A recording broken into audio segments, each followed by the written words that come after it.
Once again, that discourse about whether it's good to win a trophy is back, but I think it's clear it's great to win a trophy because it means we can buy West Ham's best player. This is the ArsenalVision Post-Match Podcast. My name is Elliot Smith, the Black Man, Twitter, Yankee Gunner. That's right, the discourse. Is it actually good to win a trophy? Is the Europa Conference League trophy a good trophy? I mean, look, obviously, it is an absolutely absurd competition. It is a low-rent, low-tier competition. We wouldn't want to be in it, let alone be seen carrying the trophy. But when you get the chance to win a trophy, at that point, winning it is better than not winning it. It's fun. You get a good night out or day out. You get to run around the city, acting the fool. You get to see your players posting on social media a celebration that doesn't actually have the celebration police go, should they be celebrating? Although I'm sure if we were celebrating that trophy, it might be a different discourse, but that's not the issue. But let's face it, we don't have to care. What we care about is that Arsenal are about to sign a European champion, Conference League edition.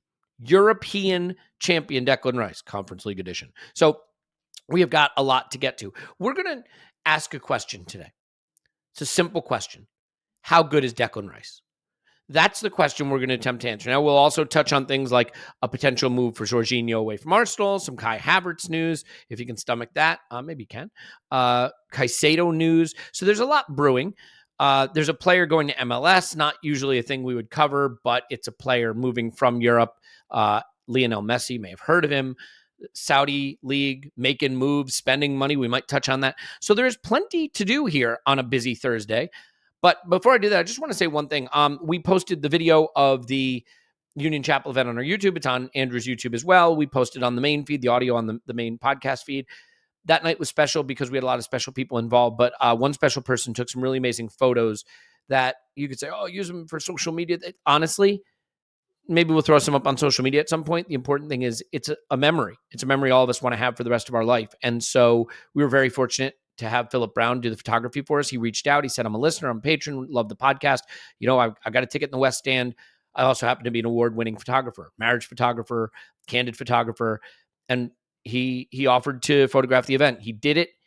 And my goodness, he did brilliantly. We will post some of the photos. They are sensational. To capture that moment is so hard. There were, nearly 1,000 people there. Ian Wright, the madness of everything going on. He captured it. So I wanted to mention it because Phil was kind enough to just say, hey, I'll just do it for free. But it feels like, when someone does that good a job and is, a fan of our beloved club and of this podcast, he should at least, have the benefit of me saying, you should reach out to this guy if you need photography, wedding photography, candid photography, headshots, anything you need.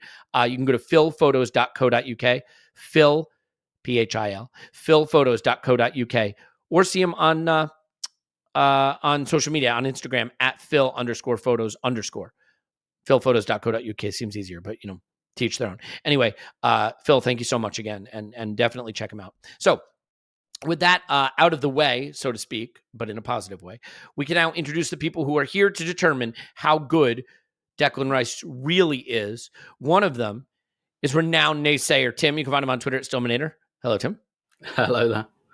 And renowned, just tell you what he thinks person, Clive. You can find him on Twitter at ClivePFC. Hello, Clive. Hello. So it's interesting because you may remember once upon a time we signed Thomas Partey and we did a podcast in the immediate aftermath. And I think Tim and I think it's fair to say it's not that we were negative, but we made the bear case. We expressed what the possible downsides to the move were.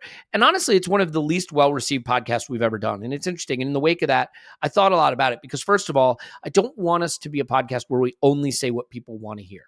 Right. I mean, I don't want to do this pod and say, yeah, I really told them what they wanted to hear today. Like that's not ideally what happens. But when you receive negative feedback, there's a tendency to feel like you've touched the hot stove and not want to do that again.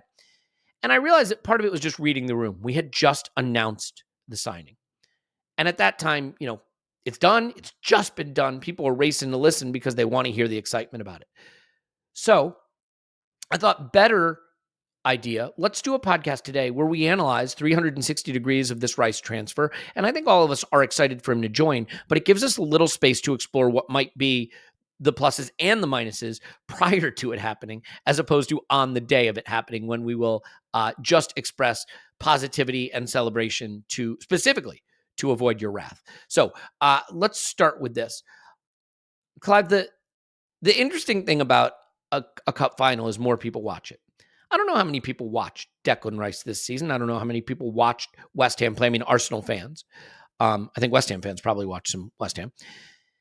We did a scouting video on him, and we can reference that more later. And I really, really recommend, if you've ever thought about Patreon, it's something to check out because I think it is a much more holistic view of the player. But Declan Rice did not have what I would say was a good game against Fiorentina. There were moments that stood out as not good, some turnovers that weren't good, passes that weren't completed, maybe some culpability on the goal they scored. And when you have a bit of a stinker in the showpiece game, a lot of people just look at that game and say, that player's not good, don't sign him. Or the opposite can happen, right? A player scores a screamer in the World Cup and suddenly they're a £100 million player. Do you have any thoughts immediately on his performance specifically in the Cup final and the way that might influence people's thoughts on him, or maybe what happened to him that night? Because I don't think it was the best of Declan Rice. Let's put it that way. Yeah, you know what? I think what we try to do is we try to overlay Arsenal onto the player. And we've got a really clear way of playing at the moment. So what we do is we say, well, where does he fit? Well, he's not doing what we normally do. Look at the game. It's going all around him. What's happening? He did a few tackles, but do we need that?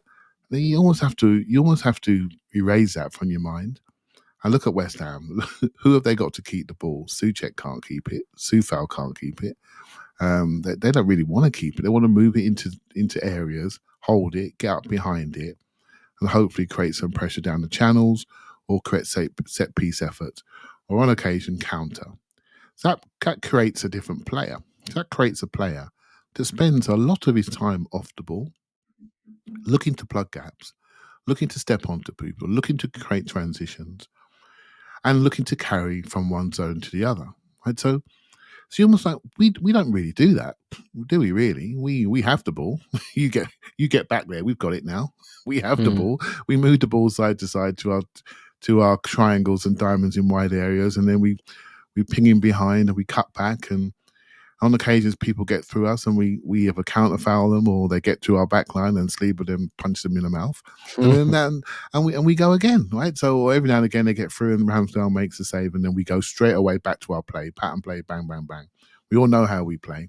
It's very difficult to imagine Declan. Well, not very difficult.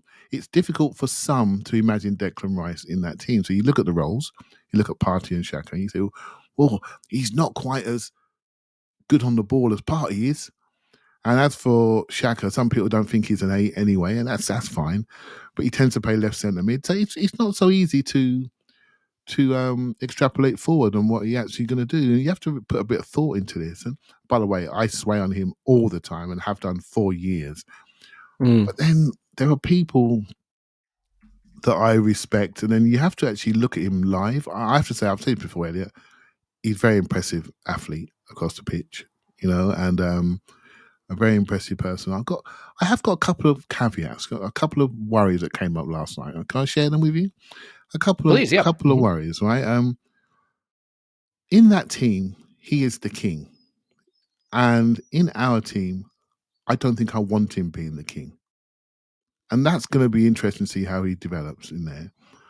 Another thing that's just in my head, and it's maybe just because I saw all the interviews, but I remember when Kieran Tierney was leaving Celtic, a Celtic boy, he loves that club. And I always wondered if he would settle at Arsenal, and I don't think he ever actually has truly settled.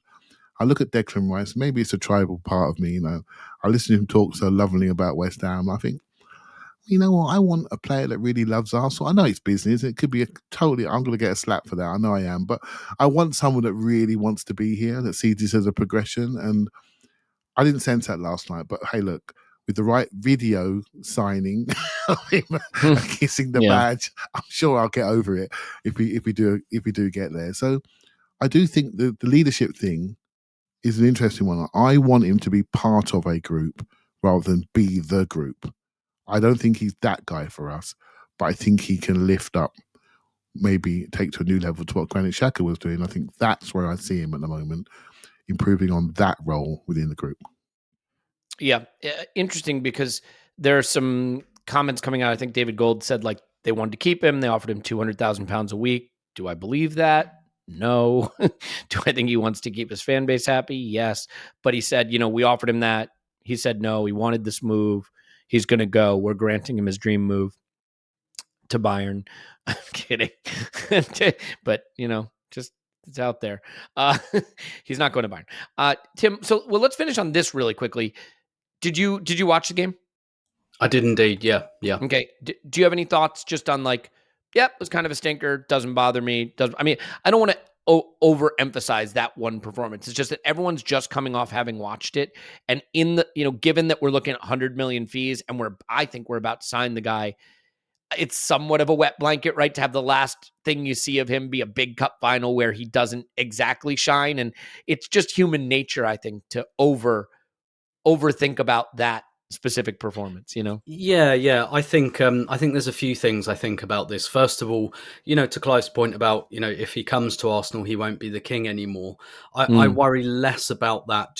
First of all, in Xhaka, we're going to lose a big personality, most likely.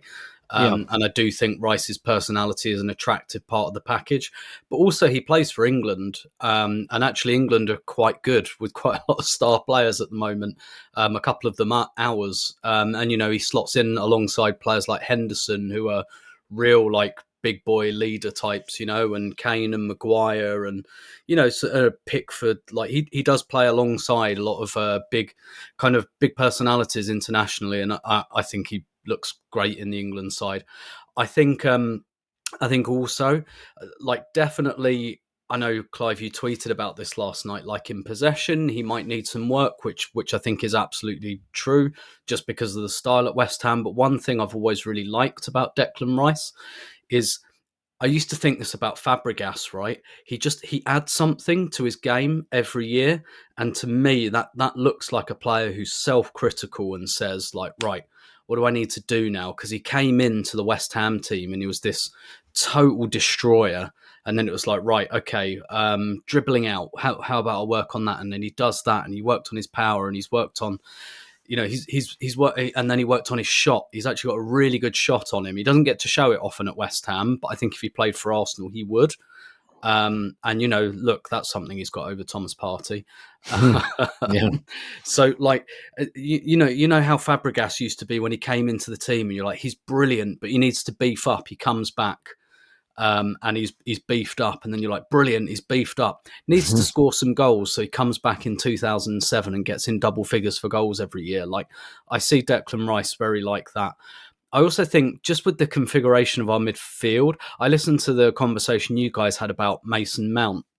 And I completely get, for example, some of your kind of reservations over him in possession. But I think at the moment in this Arsenal team, there are on ball and off ball kind of roles. And the left 8 role for me is an off ball role. You've only got to look at Xhaka's touch data. It's halved compared to where he was playing. That is a largely off ball, go and disrupt. Basically, we've got Xhaka running in a straight line in the left channel, coming backwards, bashing into people, going forwards and disrupting defenders and stuff like that.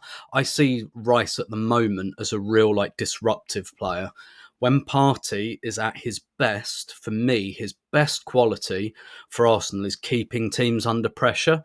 So when the ball comes out and away from our press, if you're in midfield, if you're near the centre circle, when Partey's on it, which unfortunately is just not often enough because he's not fit enough for long enough, but if you take a slightly loose touch in that centre circle, he's on you and he's got it and we're away again.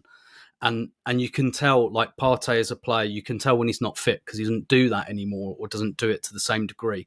For me, Declan Rice, the stats will show you he's up there with Rodri in that kind of thing. Interceptions, taking the ball off you. So if you get past Arsenal's front line of press, if you have the slightest looseness in your touch in the middle of the field, Rice will be there. He'll have it off you and we'll be on the attack again. And I hate to jinx this, but he's shown he can do it for 50 games a season every year, a bit like Xhaka in terms of availability. So I'm really excited about the prospect of this. I really see this as another Gabriel Jesus, maybe, but maybe even more than that. With Gabriel Jesus, look, he was always my boy, but I was never under the illusion that he was the best in the world. as a centre forward, but I just thought he is so much better than what we've got that he's going to transform the team. And I think I've been borne out in that, to be fair. With Declan Rice, in Partey, we have a good player there. But for me, Declan Rice is even better at some of the things that Partey already does. And Partey only really does it 20 games a season anyway. So for me, this is a signing that would just take Arsenal's level up a bit, where I would look at I see him in that kind of Partey role. By the way, I don't really see him in the left 8 role, albeit with his own spin on it. That's when I start to match us up against Man City. And I kind of say, Rodri, yeah, we got Declan Rice. Like, we've got a player who does a lot of the same things to the same level. Partey, we've got that player, but for only half the season. So for me, I really hope we get this done, because I really see this as an elevating piece of our starting 11. Yeah, interesting. You start to look at some of the things that he's elite at, and like ball recoveries jumps out. He would immediately become the leader in ball recoveries for us. He had 9.18 ball recoveries per 90 this season. Thomas Partey was, I think, around one fewer than that. So, he's a good recoverer of the ball.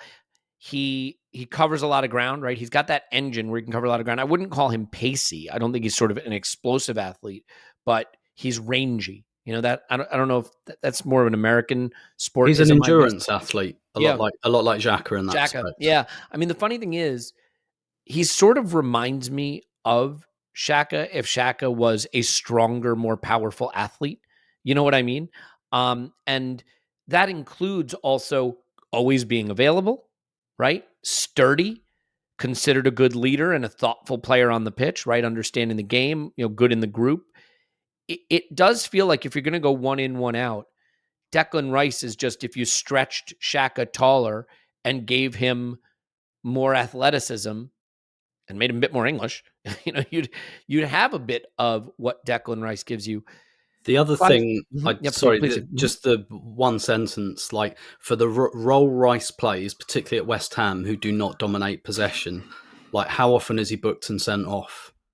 Rarely, very rarely. And playing that role, it would be very easy to be. So that shows you not just that he's willing, but that he's very able and he reads the game well.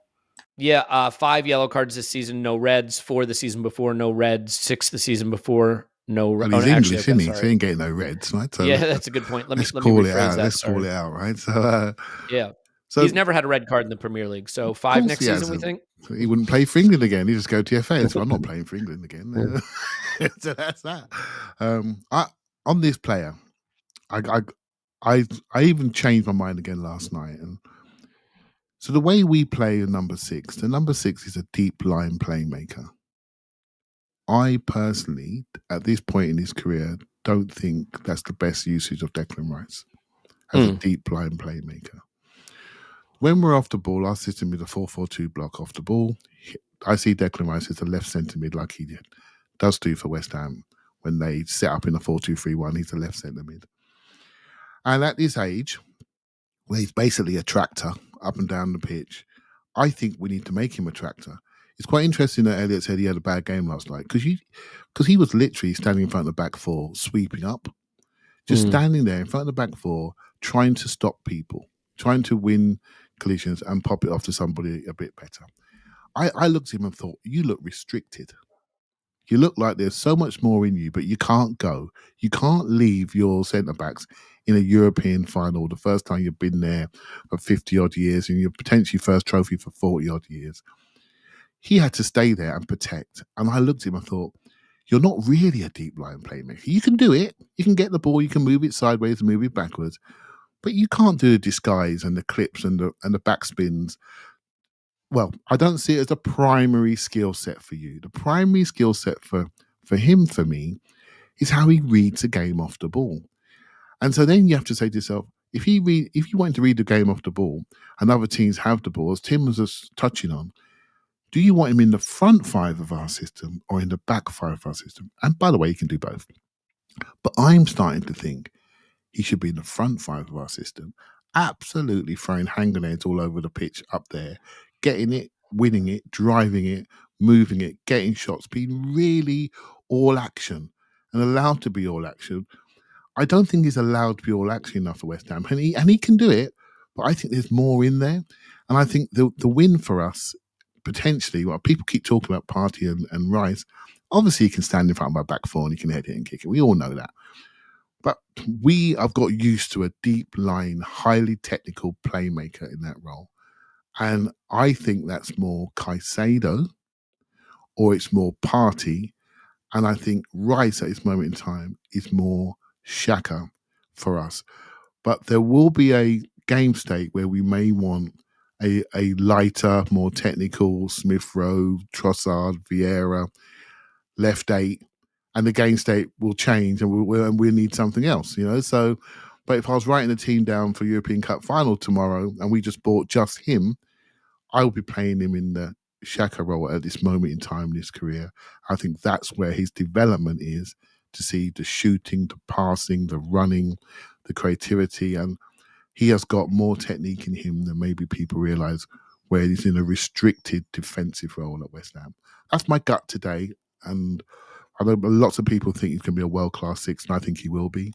But today, at 24, use that youthful engine to really keep people where you want to keep them. Yeah. It's just a weird one, right? Like, I mean, he's a guy who's elite at two things, right? Keeping the ball and recovering the ball.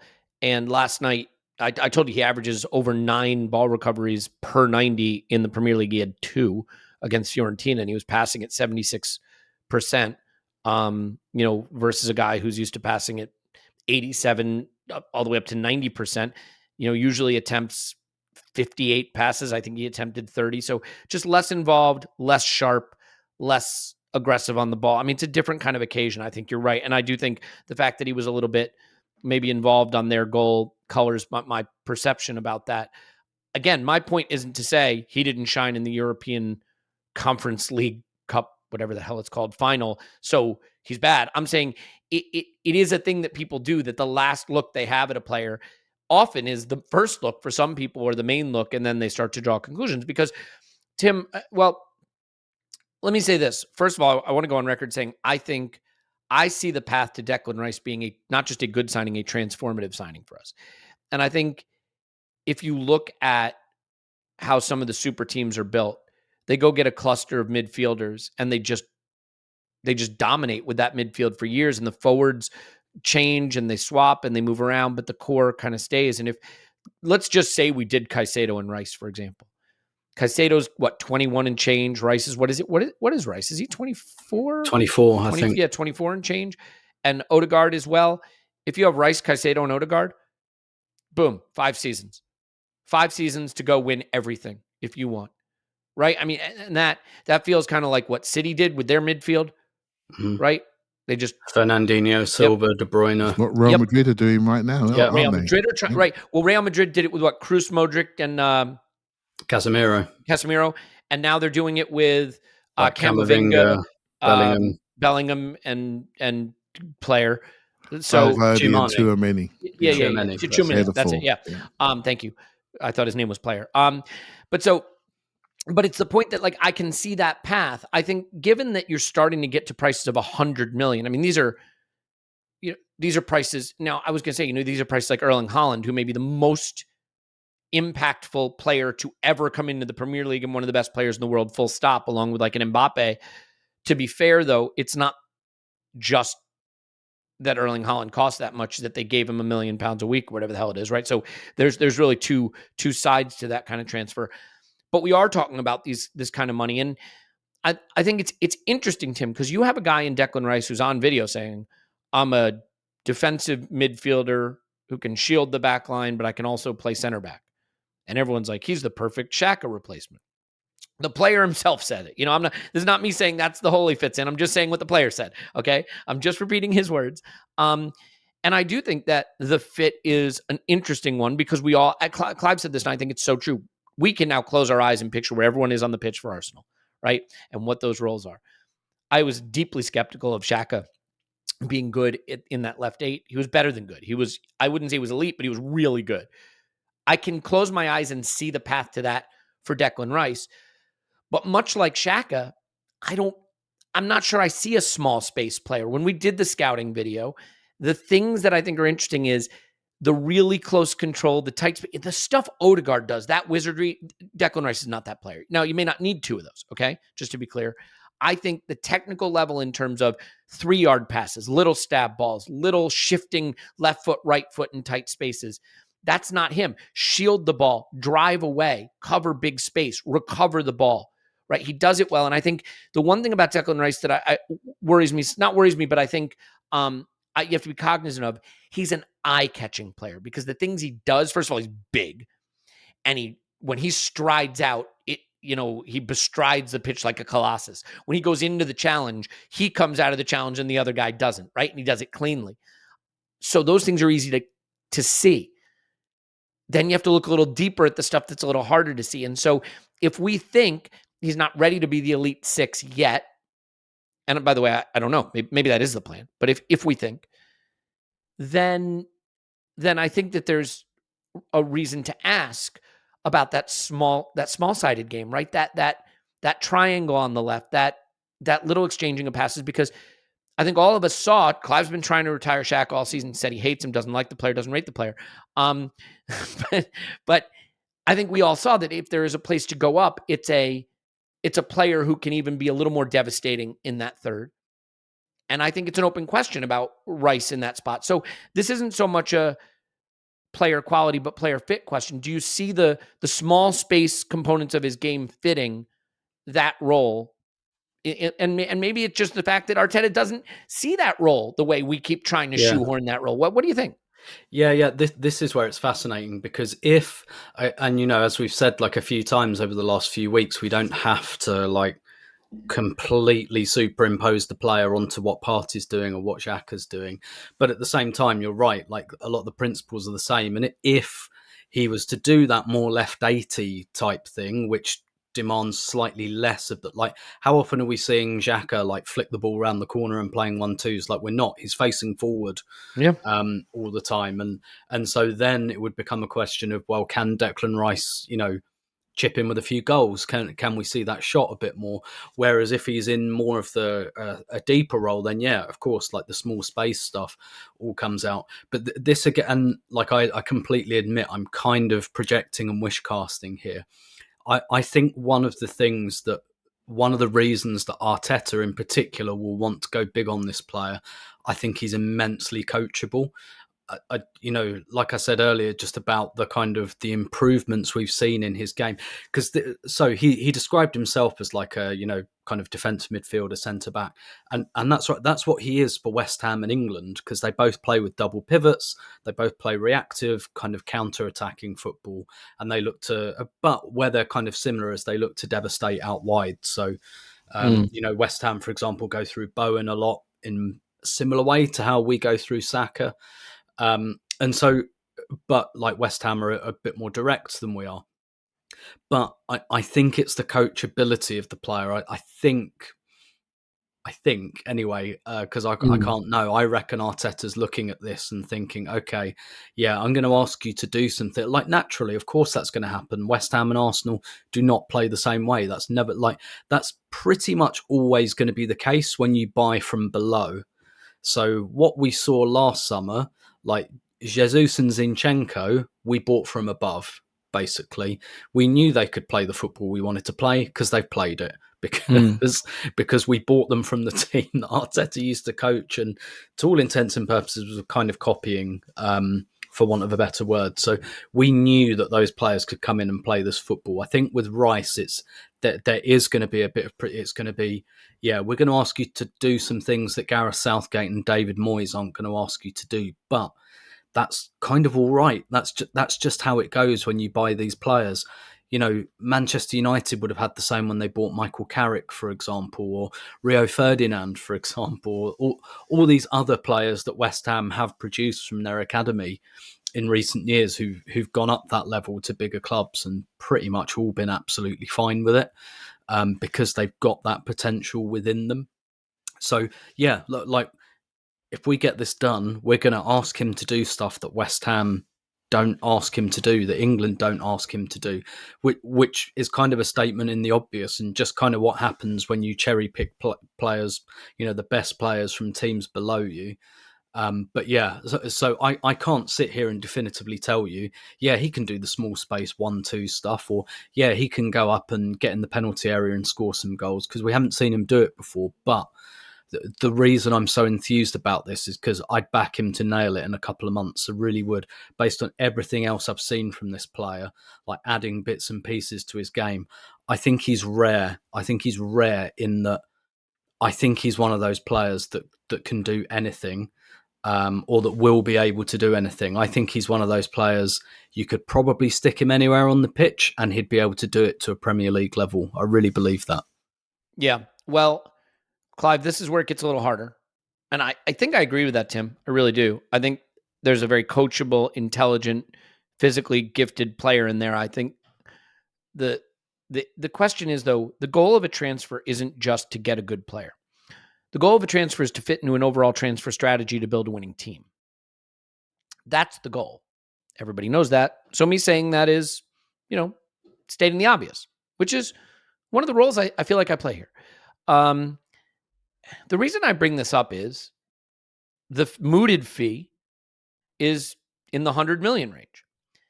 And it's funny. I once was very dogmatic about fees and value and you can't sell them on. Like, I've kind of moved away from that because what seems to be clear is we've untethered from the idea of we're going to have a zero net spend or a positive net spend, or we're going to live within our means.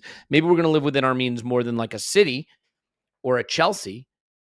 But I don't think any of the big clubs are quote unquote living within their means anymore. And the days of having to agonize over transfer fees might be somewhat behind us. But as we saw last summer and the summer before, there is a cap on what we will spend in total, right? We're not going to spend 700 million net spend this summer, but we should, Stan, get your checkbook out. I'm kidding. The reason I raise this is I look at Liverpool. They just signed Alexis McAllister for 35 million, or at least it sounds like it. Alexis McAllister, same age as Rice, little more left 80, pretty damn good XG/XA kind of numbers, but still reasonable ball recovery type numbers. Very different profile. So I'm not comparing them head to head. But when you look at a move like that, Alexis McAllister for 35 million, you look at the work we need to do to catch up to City, and you look at a possible 100 million fee for Rice. What do you think just in terms of the efficiency of the move? Are we getting enough for the money that we can still go do the other things we need? And I think because we feel like we're so close to City, maybe we feel this is the only move we need. By the way, totally reasonable if you believe that. But how do you think about the efficiency of the move in terms of this player on this fee, especially in light of a move like, for example, Alexis McAllister? So, again, classic British press, McAllister's 35, but if you look at the add-ons, it goes over 50. It's still a bargain in today's, but Liverpool prices always seem to get shared at the lower end, where Arsenal, you get the Champions League winning price. You know what I mean? So yeah, fair enough. Let's not go there, right? So, hey, look, I think Rice has got the potential to be a franchise type player, as you Americans would call it. You know what I mean? Someone that represents you in many different facets, commercially, etc. So that's going to take care. That's going to take care of the price. And really, I also always try to look at what's happening in the game. And what's happened and what's going to happen in the game in a year or so, and what we've done this year, and what's going to happen in the Champions League. So the Champions League format changes in a year's time. It goes to that Swiss League format. There's going to be more games, and to be positioned in that league is going to be very important. So when you buy a player like Rice, and I would include Caicedo in this as well, because I like them both. If you've heard me use the term future-proof, you future-proof yourself to make sure you're positioned. If we have those two players in our team, I won't guarantee you, but it'd be very difficult to see us outside the top 4 next season. Minimum. And that's what you need to do. You need to think business. You need to think, if you get to the last 4, it's 100 million you're getting. I'm throwing a number out there. It could be more, right? I think Man City might make north of 150 if they win the Champions League, right? So let's just say 100. And you do that for 4 or 5 years. This is not going to matter. It just isn't. The biggest worry I have, just reading today, is David Sullivan wants Rice to be paid off by 2025, which means we have to pay 3 big lumps. That's a lot out of your budget, amortization-wise, etc. when normally we stage things a little bit longer. But let's see what happens. I've only just read it online, so I don't know how true that is. Interesting. So I think for me, the changes in the game, just think about this week alone. What's happened with a third player going to the MLS? What's happening in Saudi Arabia? The changes in the game means that when you get a chance to get Premier League proven young midfielders that you can build your team around, when you consider the rest of our team and their ages that fit their age profile on the same pathway, there comes a time as a businessman where you'd be foolish not to do something or at least try. It's quite interesting. As we record, there are Newcastle are showing an interest, and Man City are hovering in the background with an asset like Calvin Phillips sitting there they could use in any exchange. And so if you got these amount of teams hovering around said player, you know that these people know what they're doing. And the potential coaching-wise that Tim spoke to, I think he's underdeveloped and undercoached. Why wouldn't he be? He's got Southgate and Moyes as his coaches. No disrespect, but they're not going to drag out. I'll give the disrespect if you'd like. I'll give it. Those are two terrible coaches. Please carry on. They're not going to drag out what Mikel Arteta dragged out of Granit Xhaka in the last year. No. They're not going to do it, right? So we didn't see it. So he can see things that we can't see. So Rice needs us. He needs Arteta, and we need his potential, which I think has very little ceiling, because I think he has never been properly coached and developed at this level, and he has a lot of ceiling. He seems to want it. That's the thing I like about him. He seems to want it. He seems to want to develop his game. Doesn't necessarily mean at Arsenal he might get the Man City call, and then what is he going to do? So if Gundogan goes off, he just drops into that role, and we might as well all turn out the lights. So yeah, if we get him, it's going to be down to the good work that was done in January and all the way along this year to bring him in ahead of other teams. Man United, Newcastle, Man City, Chelsea, they would all take him in a heartbeat. Yeah. Forget Liverpool. They're building another way. They'd all take him in a heartbeat. And if we get him, I think it's a major, major coup for how we've developed as a club, how we're perceived, and where we're going. And I hope it all works out, because Woodrick is still in my mind. Right? So let's hope it works out. Well, let's just hope either we get him or it winds up looking like a bullet dodge the way Mudryk did. So one or the other be fine. I think we have to get this over the line. Look, by the way, I mentioned Alexis McAllister. One thing that just jumped out at me, I'll just mention this because it's funny. I looked at him, I was like, I got 10 goals this season. That's a lot of goals from that position. And then I realized 6 penalties. He scored 6 penalties. I don't think we had 6 penalties all season. So good for him. Stat padding his way to 10 goals, 60% of his goals from the penalty spot. Anywho, I think it's more this. I think Declan Rice is a very good player who could be a transformational signing, and I think we have to go get him, and I think it is incumbent upon Edu to find a way to get it done.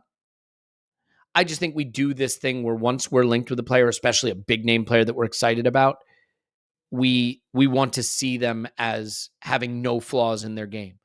I think Declan Rice is a transformational player who there are questions about the role he will play and how he will play it. And when you're paying $100 million, that's an interesting place to be. Now, why I really trust Mikel Arteta is we signed Ben White for a big fee. And one of my concerns was, we're signing a guy that hasn't played center back and a back four, and do we really know his position? And guess what? He came in, he was a very good center back and a back four. And then he became a really good right back and a back four because he's just super talented. And it worked, right? And I think, when you go get really talented players who have the kinds of skills you need, it works, because positional football isn't so much about, is he a center back in a back four? It's about, can he play in the zones that he needs to play in? And does he have the skill set to operate in those zones? Zinchenko's a great example of that, because I don't know what position he's playing, but it ain't left back in a back four the way we would have thought about it in the Invincible days. He ain't pulling an Ashley Cole, that's for sure. So it's okay. Now, look, there's the next question, which we won't cover today. I don't think it's worth it, but this is an interesting summer for Edu, right? Some big moves were linked with some players that we're not the only club that's in for them. Can we do our business efficiently? Can we have Declan Rice on that U.S. tour? Can we can we have him in the fold in time? It'll be interesting to see. Can we get our sales done efficiently so that any money that needs to be approved by KSE to go spend and spend again and go again is approved in time? Because the thing is, if you want to be top 4 and you drop some points in August, it's not the end of the world. You go back and you win them in April and you finish top 4. If you want to beat City, you can't use the excuse, well, we drew 2 games in August because we didn't have all our transfers in yet. Well, that's how you finish second or third or fourth. So it is an important summer to be efficient. I want to go through the rumor mill a little bit more. There's a couple: Caicedo, Havertz, Cancelo. I think 3 we can touch on quickly.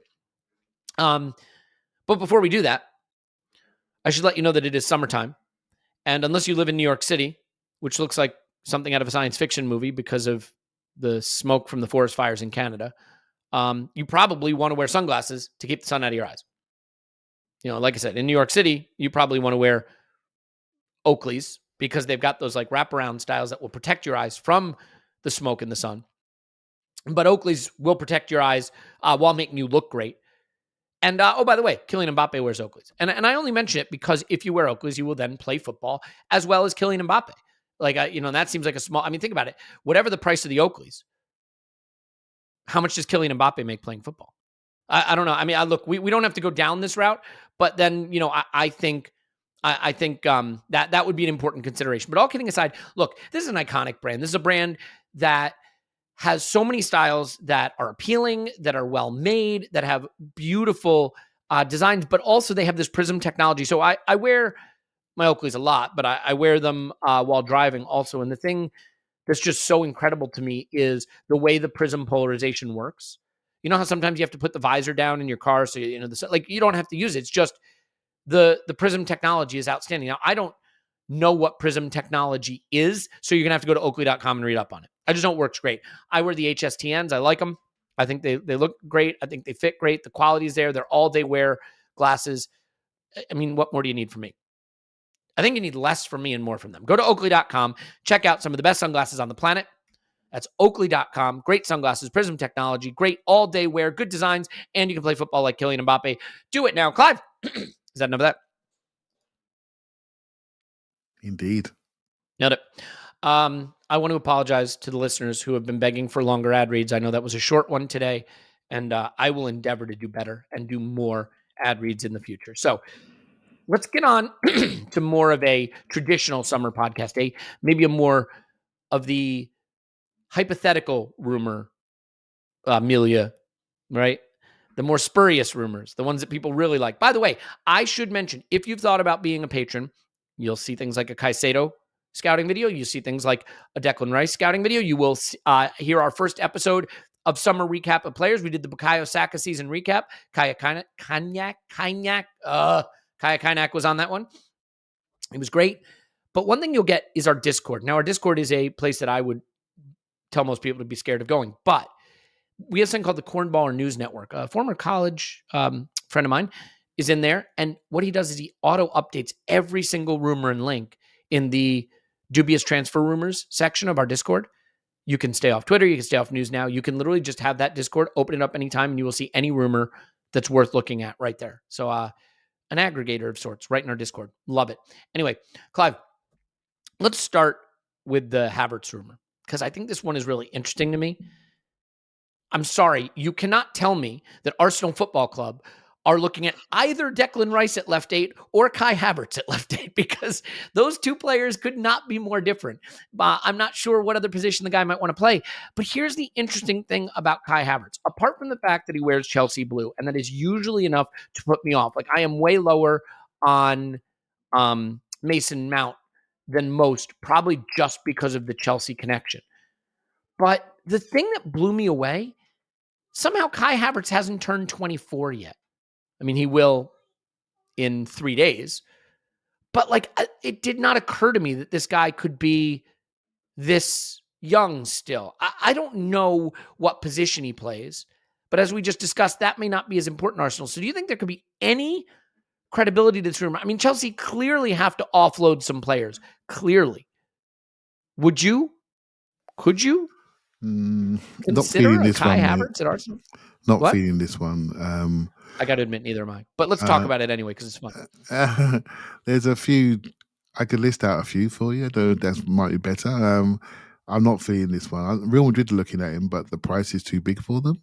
Chelsea wants north of 60. There's no bargains at Chelsea. It's really interesting that everyone knows they got a FFP problem. They've got to get rid of people by June the 30th.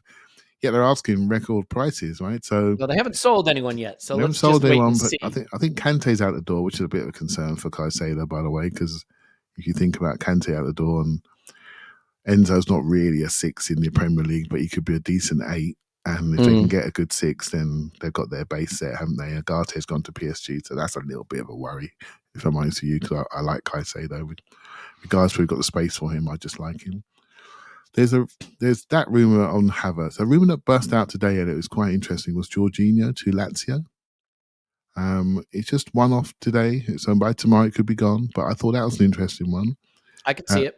Managed by Sarri, his old coach, knows exactly how to use him. That keeps him going. If Edin Dzeko can be playing in a Champions League final at 37 this weekend, I think Jorginho's got a full career ahead of him in Italy in a role that he likes, a manager that he knows. Sometimes the opportunity presents itself. Again, that's an interesting one. I think I see that. We spoke about Rice earlier, but I see potentially that role being either Rice at this short period of time, or he plays a 6. He moves between the two roles to make sure that we get Thomas Partey a little bit longer. As Tim alluded to, he plays about 25 games a season, maybe 27, of which 5 are a little bit stiff, shall we say. So can we get a bit more out of him by protecting him, as he did before he came here? But I do think in those 4 positions, potentially we could develop. And I think there are 2 players sitting there. And you spoke about McAllister earlier, Elliot. We've spent similar money, the base money, on Fabio Vieira, and we haven't really seen much of him yet, really. And we have Emma Smith-Rowe running around Dubai with a personal trainer trying to get fit. Those 2 players I find incredibly interesting as to what they could be. And so it's not really a transfer rumor, but I think it's something that we could all be talking about very, very quickly over pre-season, depending on what we see. So they're the latest ones, apart from Caicedo potentially coming to us, potentially, but we don't know. Does he want to play in Champions League, or does he want money? Those are the major ones I've seen so far in the last day. Yeah, I mean, Caicedo, I think it's pretty well reported on the difficult environment he was brought up in terms of, I think he was brought up in poverty, which is obviously not uncommon for a lot of footballers. But so, I think the idea, we all too often throw out just chasing money. I think criticism of players without remembering like where they've come from and wanting to set up their family for generations. And I can forgive a player for wanting to do that. Having said that, I think Caicedo could come to Arsenal and make the money and be in the Champions League. The Havertz thing doesn't feel like one that's going to happen. I have to admit, I don't really know what kind of player he is. There's talent in there for sure. The creativity, the goal scoring, like it's in there. At what position? I don't know. Could he play the Odegaard role if Odegaard's out? Could he play left 8? It's certainly not the way Declan Rice is going to play left 8, but he could play left 8. I would believe. This season wasn't a great one for him, but it wasn't for anyone at Chelsea. You go back season before, his XG, XA numbers look pretty good in limited minutes. Like, let's put it this way. If it happened, I could see a path to how it could be a very interesting and effective signing for us. It just doesn't feel like the move. And I don't know that Havertz would want to stay in the Premier League, given some of the experience he's had there. But the one that I want that would really get me fired up is Caicedo. And I said this earlier, Tim, like, you get Caicedo and Rice and you have Odegaard, and it's done. It's locked down. You got a midfield that at least theoretically can do whatever it needs to do in whatever type of game to go head-to-head with other teams. And if in some games you want to put Rice at the base and you want to play a little more attacking play, like an Emil Smith-Rowe at left 8 or a Vieira, whatever, like you can do that too, but it gives you a troika that I think is a long-term solution there. So it's going to be hard, obviously. Rice is going to be hard. Rice and Caicedo is going to be incredibly difficult. You're looking at close to £200 million to get it done. And you've got big clubs sniffing around both of them.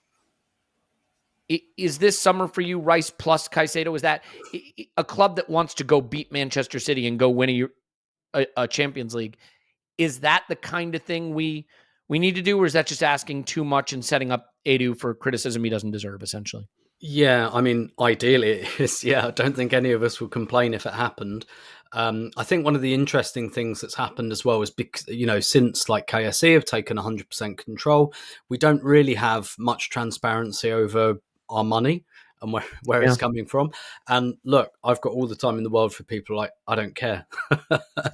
Or for people who are like, if it's Stan emptying the wallet, great. And do you know what? I'm probably one of those people. I don't know that doesn't strike me as Stan Kroenke-like behaviour, to be honest. So I guess I'm a little bit cautious because despite what people say, it is our money.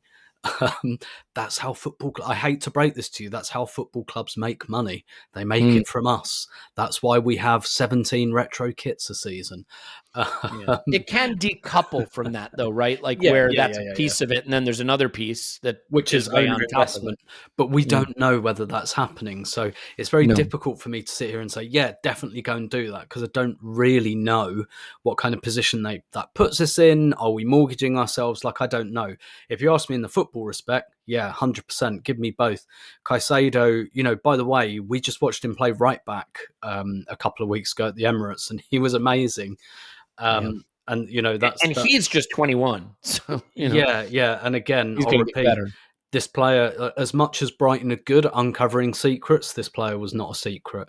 He was at 17. He was considered, top 3 young talents in South America. So, and actually going to Brighton, that really surprised people. Everyone was like, whoa.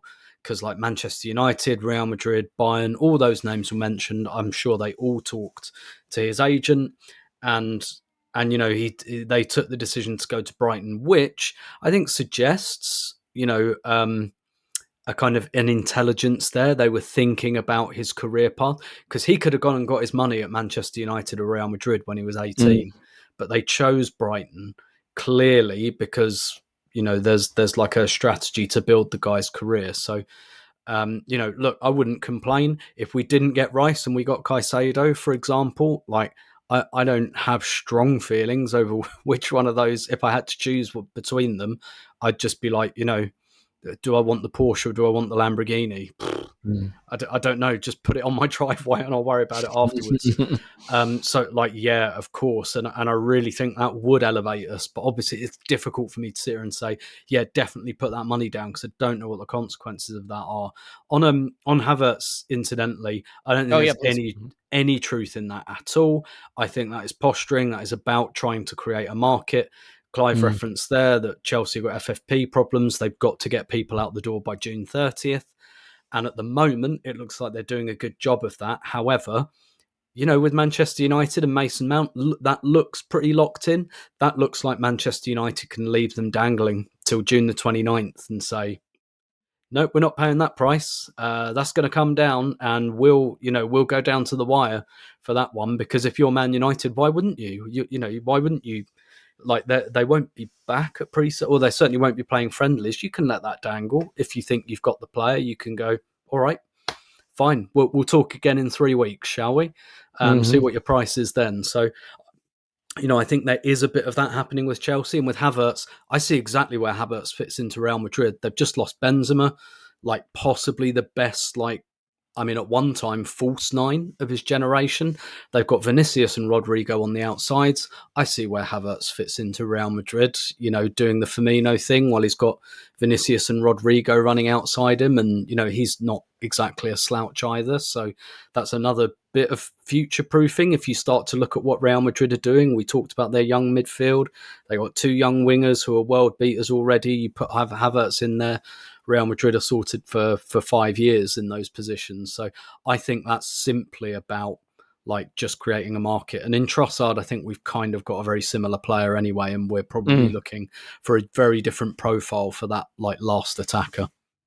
Yeah, I really want, I really want Caicedo and Rice. And it's not necessarily that I think one is better than the other.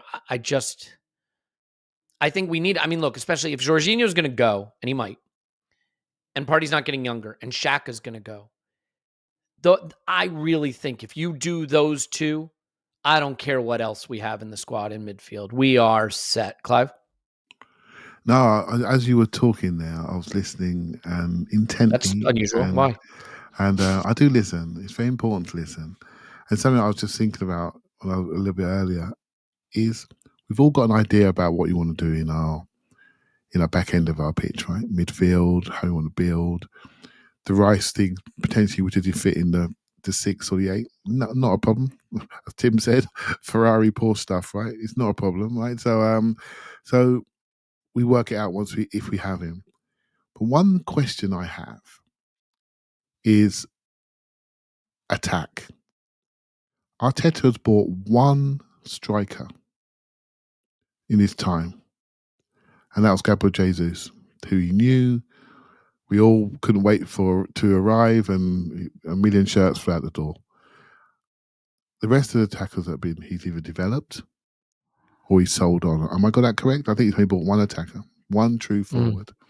Unless you count Trossard. Yeah, potentially Trossard, yeah, as a winger. But I'm thinking more as a striker. What we do in forward areas, for me, is to be defined.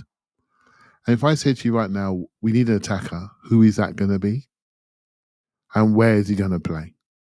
I'm talking about a raw, running, fast forward. And I don't know, I'm not sure what style of forward he truly likes. Well, Jesus is obvious. But outside of him, I think it's an open question there. And I think that's the developmental area for us. If you look at us on stats on paper, conceding 10 less goals would be nice. So we're all behind these defenders and defending midfield signings. We're all behind that because we're not dumb. We look at the stats and we can work out that we can win games more efficiently. We can keep the ball out of our net and stop conceding 2-3 goals at home every week. So that will make life easier for us to have a multi-pronged approach on different trophies. But attacking-wise, I feel we're light and we're in a development race with Eddie, with Vieira, with Trossard even, up to a point, and Smith Rowe. And we need something. And what is that something going to be? And I can see by looking on your face, Elliot, you look confused. I'm always confused, Clive. And I'm thinking, but it's a question, isn't it? We're not talking about it, are we? We can't keep running. Saka's played. He's one of our key forwards. Scoring, assists, and he's played 80 Premier League games on a row, and he's waiting to go and join England camp in a few days' time. This can't continue. This can't continue. So we need something here.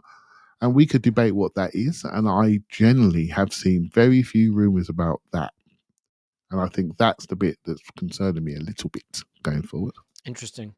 Well, unless anyone has anything more to say about this, I think we can move on slightly. But, I want to do one other rumor. It isn't really a live one right now, but it has been. And I don't think it's out of the question. I mean, look, we were linked with Gundogan. That's not happening.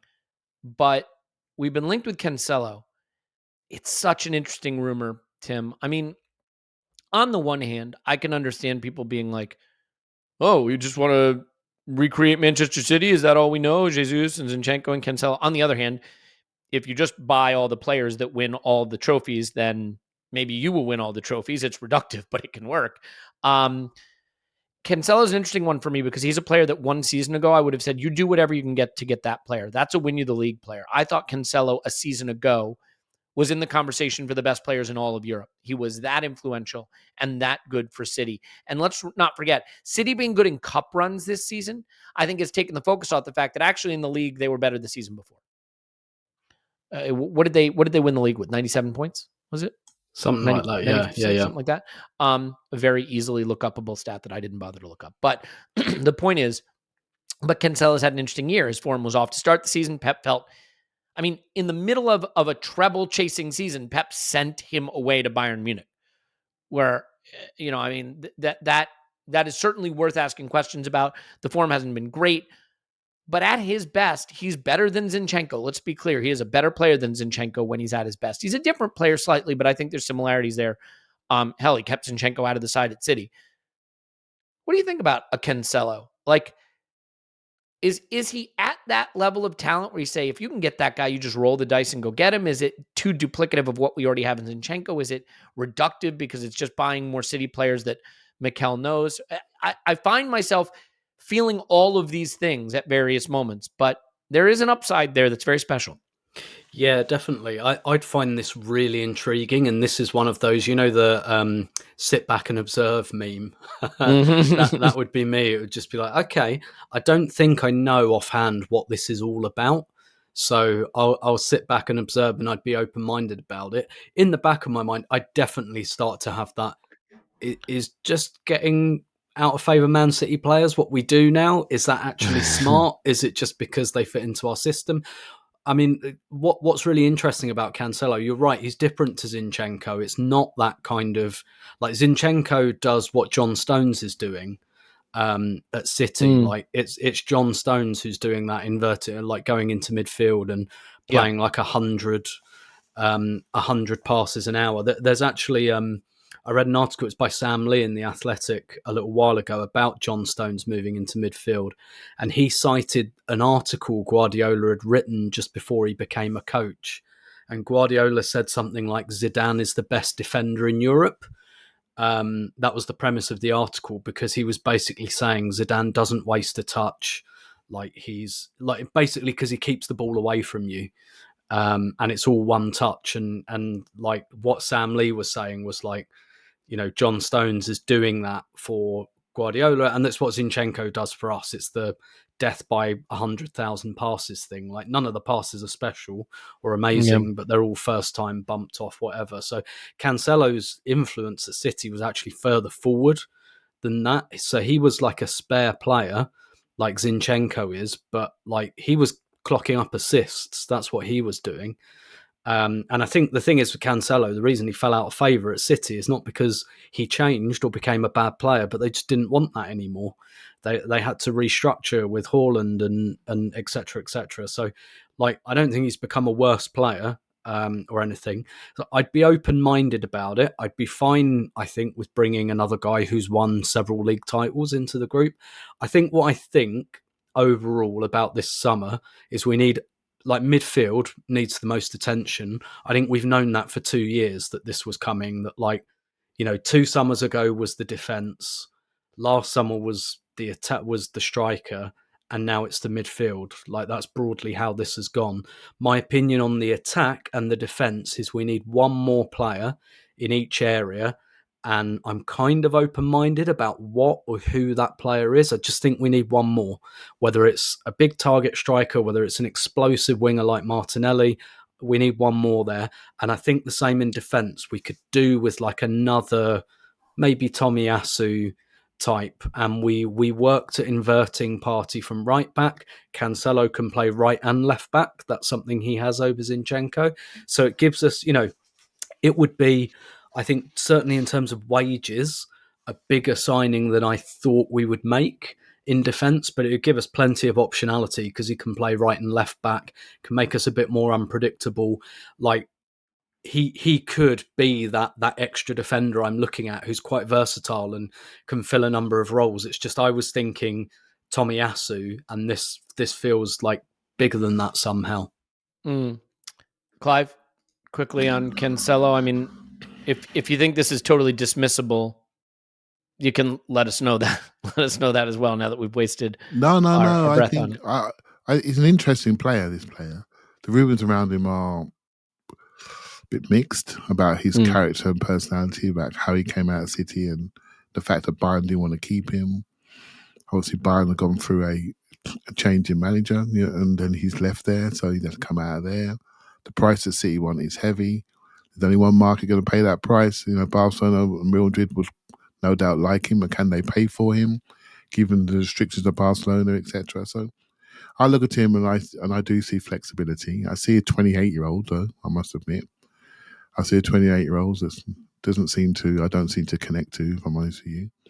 But player-wise, I think there's a lot there. And I also think his defensive play is not great, but his attacking play is fantastic. And I'm looking at, although I spoke about Rice as a left 8 earlier, I'm so worried about that position. I was talking to James about this when we met the other week. I think that position is still to be defined, and it will be defined by the personality of said player. And I don't think this word Xhaka role that may disappear. It's going to be that role will be defined by the strength of that player. And there are players like Rice, and I could easily see a Cancelo playing that role on his right foot, inverting, whipping crosses in, whipping shots in. Also plays fullback. Also played right wing for his time for City. And although I raised my eyebrows when he said about Rice playing centre back, well, maybe he wouldn't play centre back, but he can drop into centre back in phases of play. Because he hasn't started as a centre back for years now. But when he first came into the team, he did and was awful, and moved into midfield, and the rest is history, right? So I think we have to. Well, we're all having to change our thought process about what makes a team. And it's all about your situational play, what you do in possession, out of possession, and where you go, and what your resting defense structure is versus your pressing structure, things like that. And having players that are comfortable at different sides of the ball, I think is really important. And so Cancelo can do a lot of that.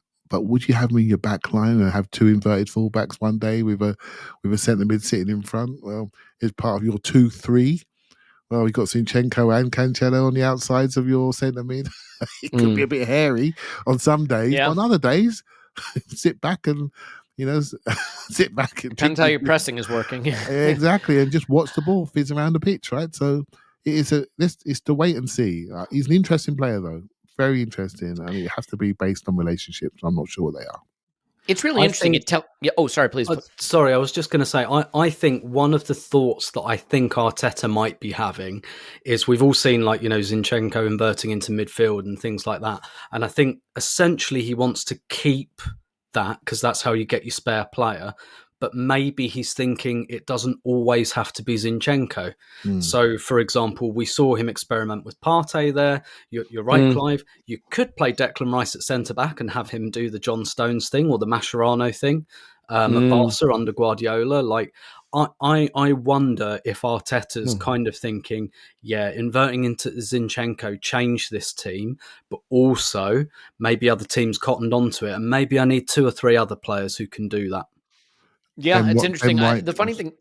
Sorry, I was going to say Ben White could also invert from centre-back, a la John Stones. So these options are only options if you've got good players. Yeah. And Cancelo is a good player, for that. I think the thing that's really interesting about this system is because it's more about the positions on the pitch you play than the role you play. You can start to see all kinds of players playing all kinds of roles. The other thing is it tells you how little I think we understand what Mikel wants in the left 8, that we're literally could see Havertz there, could see Rice there, could see Cancelo there. 3 totally different players, all of whom, if they got bought to play that role, would be totally see it. Yep, makes sense to me. And that tells you, I think, we don't really have a sense of what Mikel thinks the left 8 is yet. Maybe the buying of Vieira is a little hint. And if it's a hint, that to me is much more Havertzy than Ricey, but we'll see. There's a couple other things that I wanted to cover just quickly. One is just the Saudi League moves. And I want to cover it from a football angle because I think there are other angles, and I just honestly don't feel prepared or qualified to talk about them too much. Saudi Arabia has just bought golf, which is interesting. But the interesting thing with the Saudi League and what's going on there is I think it is a little window into what it would look like if there was no FFP, if these clubs made no effort to hide what they're doing, right? Because you look at what they're spending to get Benzema, to get Conte, when they got Ronaldo, what they were willing to go to, I think, to get Messi, who I assumed they were going to get. And you can picture in an unrestricted world, that's what a City might do. That's what a PSG might do. You could say they already do that. I don't know that they go to that far. I don't know that there's a lot here, Tim, but do you think when the money gets to that level, because the funny thing is, right, people are players are rich. Players aren't rich. You know who's rich? Owners. Owners are rich. You know what I mean? And of course players are rich. They're extremely rich, but it's the point that I have hundreds of millions. I can fly on private jets. I can be comfortable. My family can be not comfortable. I can be lavish. My family can be lavish for years. Then I have billions and I have real geopolitical power, right? I'm a maker of worlds, so to speak. It's all so removed from anything I could experience that I have no idea why you might have the hunger for one and not the other, and whether billionaires should even exist is another interesting issue. But like, do you think that the way Saudi Arabia is structuring this league and the money that they're starting to offer could see them start to pull in players, not players that kind of could hang on in Europe? Because I mean, Conte can play at the top level, I think, still, at least a bit. Benzema is the reigning golden boot winner, but what's the word I'm looking for? Ballon d'Or winner, but he's also 36 or something. So it's clearly coming to the end there, you would think. Do you think this could pose a threat to destabilize prime age talent? Because we've seen a couple examples of this. I think China and what was that team in Russia? Anzi Malakachuk. Yeah. So do you think we could get into that situation where we go through a cycle of some good players? Arsenal linked with this player. We're like, oh, Declan Rice, great. And then he's getting $500 million a year and he's off to, not Declan Rice specifically, but can this pose an issue to the transfer market overall for players that aren't just 36, 37 finding a retirement home? Yeah, I mean, the first thing to say is it's an agent's dream, isn't it? Because if you're an agent of a player, your job just got easier, didn't it? Not just easier, but by the way, if you're an agent that gets 10% of 500 million, a good deal. It is funny. I have to laugh, right? Because at the time when Arsenal needed to sell, we needed to get rid of Ozil. We needed to get rid of Aubameyang. It was just before this. You know what I mean? Now we see Chelsea, all these clubs are suddenly going to have, Nicola Pepe, right? Yeah. Do they want to buy him for 500 million? So this is a really good time to ask me this question because I literally just listened to a podcast about it. Oh, perfect. Yeah. Can you repeat what they said? That'd be helpful. Yeah, that's exactly what I'm going to do.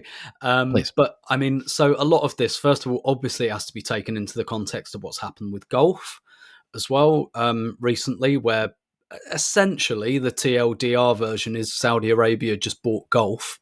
Yep. Like the whole sport. But the thing is, there's no interest in golf in Saudi Arabia at the moment. That's GOLF, golf. That wasn't a pun of any kind.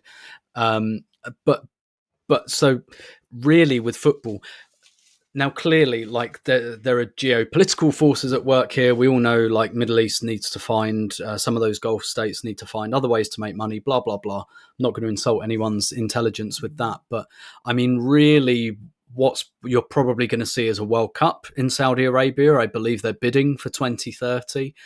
But the other thing that kind of sets Saudi Arabia apart, because we've seen this before, like you mentioned with Angie in China as well. MLS has tried to do this literally an MLS club has just got Messi.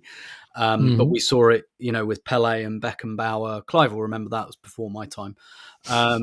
Nailed it. But none of those were really sustainable. I think this is received wisdom from this podcast. The difference with Saudi Arabia is there is already a big groundswell of support for football there. And, I believe the PIF maybe just bought some of the bigger clubs in Saudi Arabia.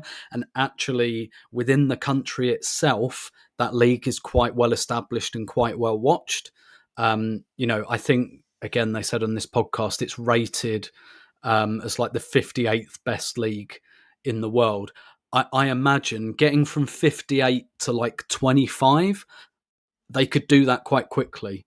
I don't think there's probably a lot between the 58th best league in the world and the 40th. How and if they could break beyond that, I don't know. For me, what I'm looking at really is what is the end game here? Because Saudi Arabia just bought golf. Is there something similar happening here? Is it a case of just buying football itself, and that this isn't just about the Saudi league, the Saudi Pro League itself? And look, they got Ronaldo, they've got Benzema. I mean, they could have got Messi. Not getting Messi wasn't about money. And he's already an ambassador for Saudi Arabia, and that might have been political as well because Argentina are also bidding for the 2030 World Cup, and there might have been political pressure from home, like whose side are you on, mate? Kind of thing. So there's a lot at the geopolitical level. The reason the China thing isn't as big a thing anymore is not because the money dried up or anything. It's because of a change in the geopolitical landscape, and that's the money really, dried up too. That's a longer conversation. It did. They've got big issues. It kind of did and didn't. Like it didn't like fall down the back of the sofa somewhere. Right. It's just there has been a change in the political kind of outlook, and they're no longer looking. Chinese businessmen are no longer buying football clubs and stuff like that. Like the shutters have come down on it, and that's partially voluntary, partially involuntary. Exactly. But with Saudi Arabia, like they get the 2030 World Cup. If they don't get that, they'll get 2034. And it's like, what is the actual end game here? I don't think we're anywhere near the stage where the Saudi Pro League is going to start challenging, the Premier League and all of that. But maybe it brings back up that European Super League. Maybe the European Super League adds a little continental wing to it, and maybe like I thought for a while that perhaps in 10 years we'll get to the global Super League discussion. And maybe this expedites that. Like it's probably going to change something. It's going to change some things, but it's difficult for me anyway, as not an expert in this area, to see or decipher what that might be yet. It's so interesting too, because like it also sets up a battle between FIFA and UEFA, right? FIFA would love to oversee a global club competition that has real legs, not this Super Cup or whatever it is. That's what they're trying to do, Elliot. Exactly that, by expanding the Club World Cup. But you need the talent to be spread out to make it more appealing. Well, yeah, exactly. I do think it's an interesting discussion post, even beyond the World Cup discussion. I think we have to realize in the world, it sounds crazy, but the world's money is in that region. It's not in Europe anymore. It's in the US and it's in the Gulf region per se, and Europe is sitting there and it's has all of the talent, has all of the TV, have all of the stars, has everything, but it doesn't have endless money, and hence ownership is coming into Europe and buying these European clubs, and so we are vulnerable. We are vulnerable to change. And Newcastle's a great example. Manchester United are going through this right now. Why do they want these clubs? They want these clubs because Manchester United, how many tens of millions of fans have they got around the world? I think it's ownership. I think it's reach. I think it's the leisure industry. The oil will run out one day. And if you are kings of leisure, then you have people looking at you and you have their eyes, and I think it's a longer, deeper discussion still to play out, but it feels sometimes that these people, we're watching the games and we're worried about getting to the bar at the pub after the game. That's our worry. And getting to the armory to get the right shirt. And these guys are playing another game above us that we can't even predict. But no one throws money away for free. Last time I looked.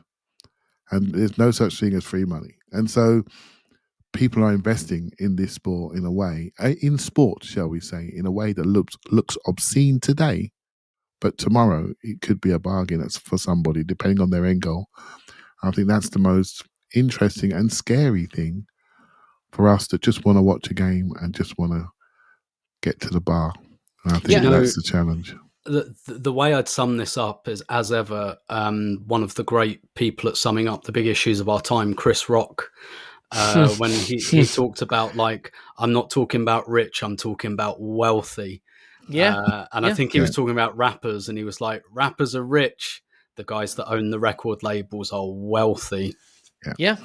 And it's the same thing with players and ownership. And like the interesting thing is there's two ways that you can expand your influence and, expand your soft power or whatever, whatever you think the goals are. One is you can buy Newcastle and you can be adjacent. The other is you can just have your clubs break the door down and be part of the group. Al Ittihad in a club competition with Arsenal and United and Barca and Real Madrid and PSG and Bayern. You know, it is going to be interesting to see how it develops. And that leads me to the final topic here, which is, it is sort of interesting because I think we have a tendency to tut when Saudi Arabia does this, starts acquiring talent. The United States League, MLS, has just acquired Lionel Messi. And it is sort of, you know, it's funny. I'm old enough to remember the Cold War, communism versus capitalism, the clash, the battle for the world, Friday. It's like the big fight, right? And in a way, you see two different models here, right? You have state money building one league, buying up golf, buying up talent in football, and in the other, you have capitalism scrapping and clawing and trying to show it's still that scrappy player in the ring. We can compete with state money. We're capitalism. Look at us. You know, that's the other side of it, right? And so what's happening in MLS?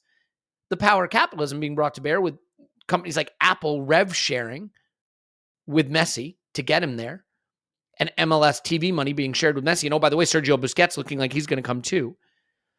And they're different models, you know, and by the way, like I want to be careful, like false equivalencies, you know, those kind of things, because there are some people that would say, you know, capitalist money, that, you know, the money that the game generates through business activities going back to the players is different from an investment fund taking the sovereign wealth of a nation and transferring it to a player. These are issues that are a little above my pay grade, and I'd want to be careful about discussing them with the lack of sophistication that they deserve. But it is an interesting dichotomy, right? Tim has typed into the chat something that's much better than what I would say, so I'll just say it. Football just reflects the geopolitics of the world, right? And so the way the money is being invested in the Saudi League reflects the way money is used in the geopolitical structures of that region. And in the US, you're seeing something similar.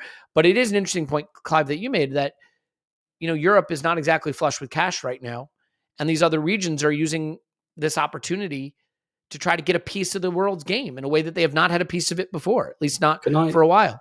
Yeah, sorry, I know you asked Clive, but I think this is really interesting, and I just wanted to come in there because, like I said, this all just reflects the economic geopolitics of the world at the moment and what's going on. But I think the Messi thing, I think you're really right to make that kind of, to draw that parallel, because everyone's gone, oh, he's gone to MLS. Like that's the better, like, moral decision somehow, which is kind of strange. And I understand it and share it a little bit, but at the same time, I'm quite aware of some of the prejudices as well that are around that. But for me, the reasoning for Messi as well is actually really interesting. Like, I mean, he's taken slightly less money. He's still going to get paid.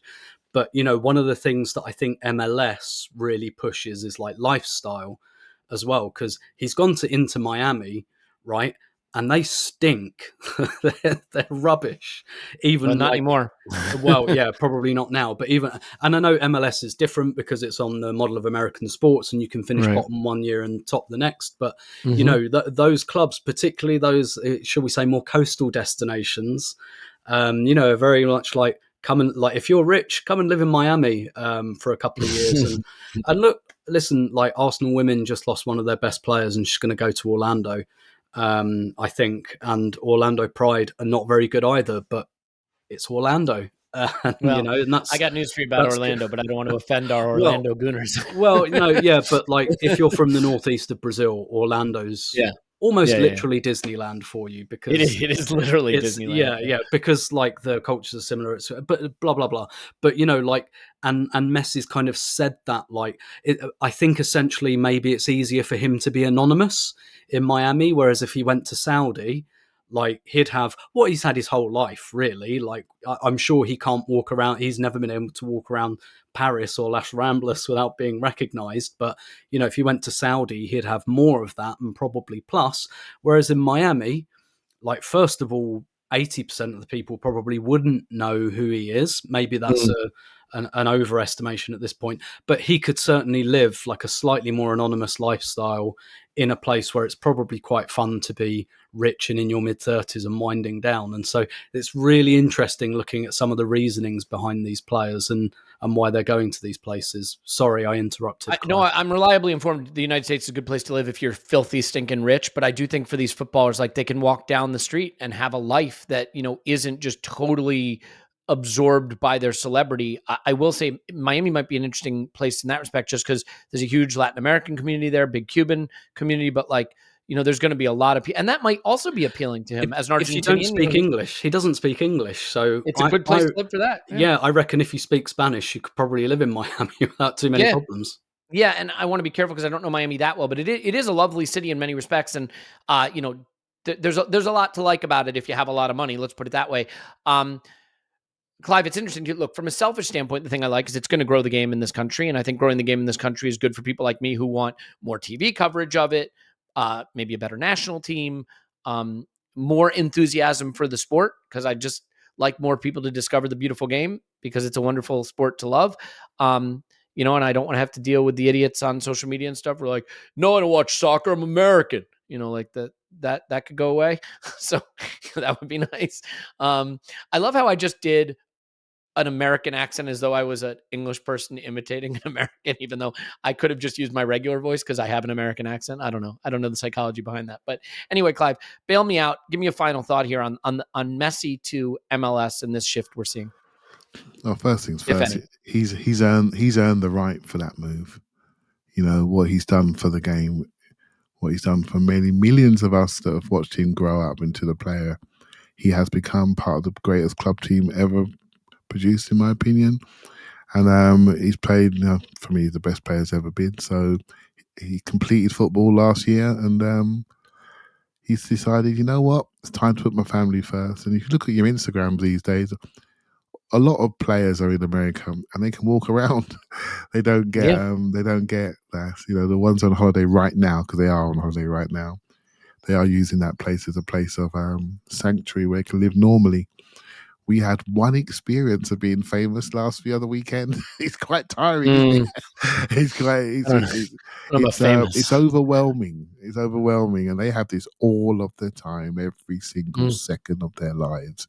Can you imagine that burden upon them? And so yeah, I think I feel really pleased for him. I'm not really the Apple thing I just read today, and I'm not really understanding that so much, apart from the fact they're prepared to do it, which means they're prepared to grow their model, and that can only be good for the expansion of the game in America. Well, they have the broadcast rights to MLS, right? So they have the ability to say we can, and I think they're not dumb. They know this is going to make those more crazy, right? So yeah. And so obviously they're going to give out a portion of that. So I think they're prepared to do that so they can have that growth in it. Growth in subscriptions and their growth in people seeing their platform full stop and all the other things they offer on their platform. So money talks as always, and it is always about that. It's always about that. And also, I'm getting involved in the NBA a little bit lately, but really my introduction to the NBA was really through LeBron James, that star, and I followed him. You're not alone. I started to follow teams a bit more. So he opened the door for me really closely.